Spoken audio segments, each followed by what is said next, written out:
Each year, over 50,000 young people are suspended in the state of Maryland.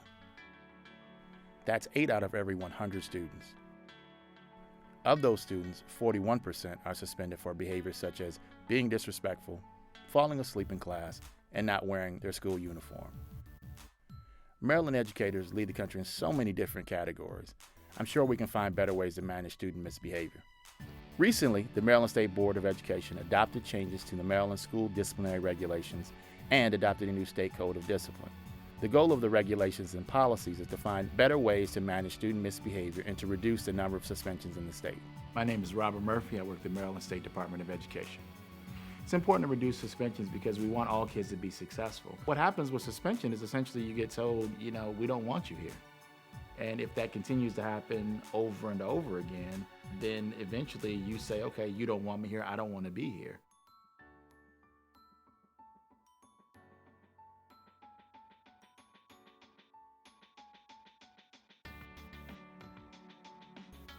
Unfortunately, when we look at our data, we have some very serious issues with disproportionality. The African American students are the most suspended group. I was actually with the school system probably about a month ago, and I showed data that said that for every one white student, they were suspending 12 black students. Suspension impacts African American students more than other groups. African American students are only 35% of Maryland public school enrollment, yet they make up 61% of all suspensions. In fact, for every white student that is suspended, almost 3 African American students is suspended. And young people with disabilities are also punished differently. Students with disabilities make up 12% of the student body, but account for 23% of all suspensions. Some educators believe that suspending is a way to change behavior. The data doesn't indicate that that's necessarily true. Both the short and long-term data shows that suspensions do more harm than good to students. Just getting suspended once cuts the chances of graduation in half. 2 suspensions cuts a child's chances of graduation by 2/3.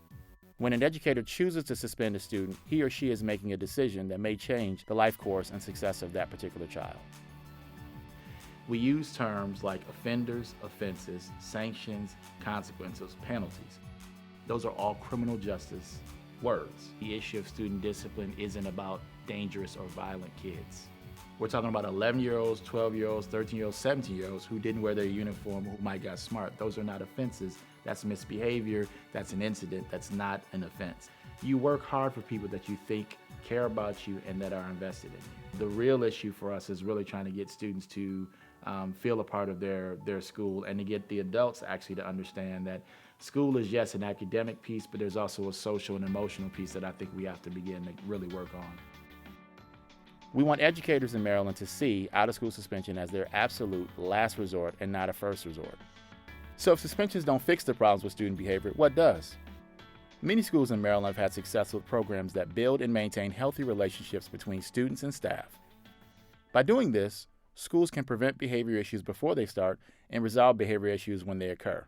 We visited City Springs Elementary Middle School in downtown Baltimore City to see how they are working to reduce suspensions.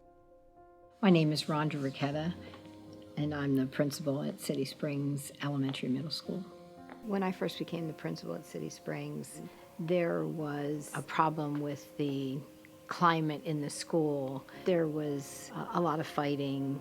Students and teachers didn't come to school feeling happy. When I first came here, my school was a place of violence and fighting. My name is Aronde.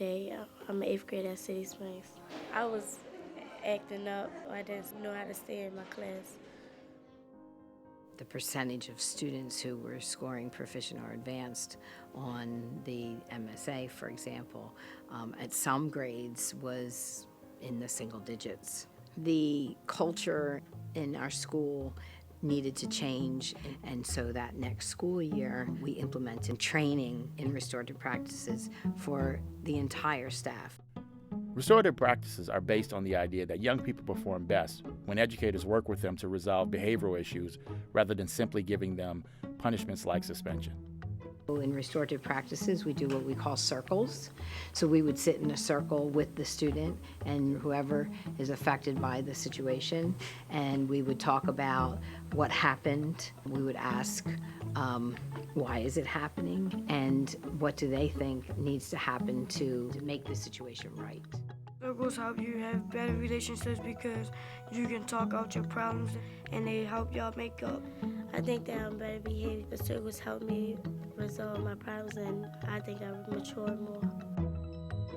After we had a full year of implementation, our suspensions dropped from 86 to 10. It made me feel very proud, and I knew that it was the result of people working very, very hard. Suspending kids makes the work easy. If you just get rid of the problem and you don't have to deal with it. But we weren't doing that anymore. We were actually facing the problems and trying to come up with real solutions. And the goal should be to change the behavior.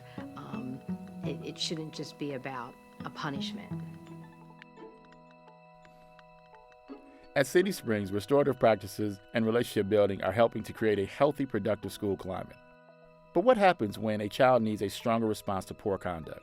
We visited the George Washington Center for the Arts and Technology in Arts Magnet High School to see how they are using mediation to keep students in school even when they have behaved in a way that would usually result in a suspension. My name is Karen Steele. I'm the principal of George Washington Carver Center for Arts and Technology in Towson, Maryland. I believe that education has the power to change the world, and I believe that that can only happen one individual student at a time. I think the most difficult part about working in schools is remembering that it's just made up of people. It's easy in education to focus on the rules, the procedures, the curriculum, the testing, and to lose sight of why you're doing it and who you're doing it with. I got suspended because I told my teacher to shut up. We was having a conflict in class, and I could feel as though she was trying to do her job and maybe push me to be a better student, but I just couldn't understand that. I was angry at the school, where I still wanted to come to school and just learn. To be told you can't come can be heartbreaking, because in some cases, that school day is their only stable place. I think it chips away at their sense of hope.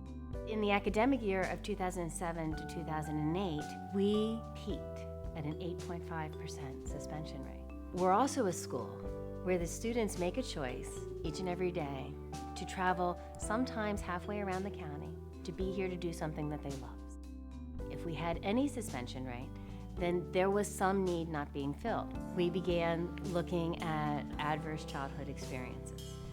Adverse childhood experiences can range from a divorce in the family, a death in the family. It can also be a parent who is incarcerated. It's not unusual for people to have one or two, but it's when you get to 4 or more that it impacts chronic health as well as well-being. The data on adverse childhood experience is stunning. Having 4 or more adverse childhood experiences more than doubles a child's risk for chronic suspension. And we discovered that, in fact, those students who had experienced a suspension during that prior year were those students who had those multiple adverse childhood experiences. When a student has an incident, when a student is expressing anger about something, it's really not about us. And so we came from that perspective, and that's when we created our Refocus Room. That was a tremendous moment. We dropped our suspension rate to 3%. Last year, it was 1.5.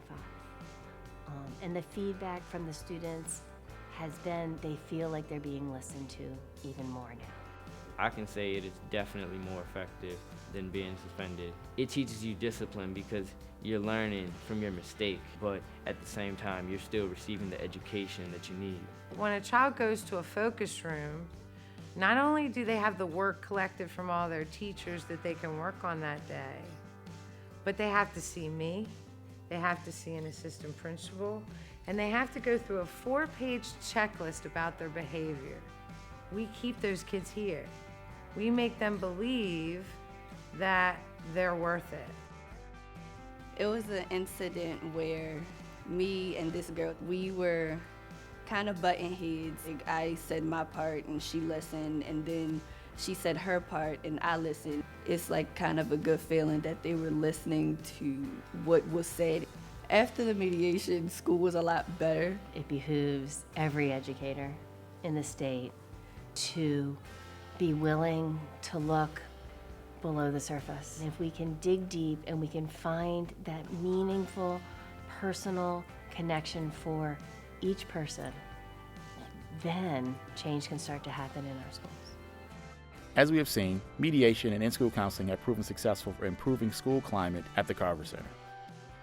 But what are educators to do with more serious behaviors like fighting? We visited the Anchor Points Academy in Centerville, Maryland, to hear how alternative education centers can provide intensive mentoring services to help young people in need. I'm Carrie Mitten. I work as the program director at Anchor Points Academy in Centerville, Maryland. Anchor Points Academy is a program for students that are falling behind, or students who are not attending school, or students that have behavior issues. I got into a fight at school. I was angry and frustrated. I flipped out, and then I got suspended the next day. Being suspended, I didn't learn anything, actually. I just sat around. Suspensions don't work because kids are home. They're not getting their work done. The grades are going to go down. They're going to start slipping, and then they're going to start giving up. If they start giving up, then you're starting to look at dropping out. I actually have created a program that's called Alternative to Suspension. For students that are suspended 4 to 10 days, they have the option to have their students sent here. So that way, instead of being suspended on the street, at home, playing Xbox, not doing work, they get work sent from their home school to Anchor Points, and then that work is completed and sent back to the home school. To date, we have saved 80 days of suspension. It's very disheartening when I hear teachers or administrators talking about the students at Anchor Points, that they're, problem kids, that they're kids that, oh, they don't count. Yes, they do. Like at the high school, they automatically jump to yelling at the kid and trying to get rid of the kid, basically. But here, they try to address the kid's problems and try to figure out what's bothering this child, what's making them act this way. Students need to know that teachers care about them before you even think of suspension. Why is the kid acting that way? Is the child frustrated? Is the child hungry? Is there a need that's not being met? We build relationships. That's what makes us successful. To watch the shell open and the kids start to be successful, it's just incredible. And I love, love, love my job. We've seen 3 different examples, urban, suburban, and rural, that are all succeeding in reducing suspensions. Their approaches may differ in practice, but all are based on the idea that strong relationships, mediation, and counseling are effective ways of building healthy school climate and of holding young people accountable for their actions. We encourage all educators in Maryland to work together to make schools places of hope, learning, friendships, and respect.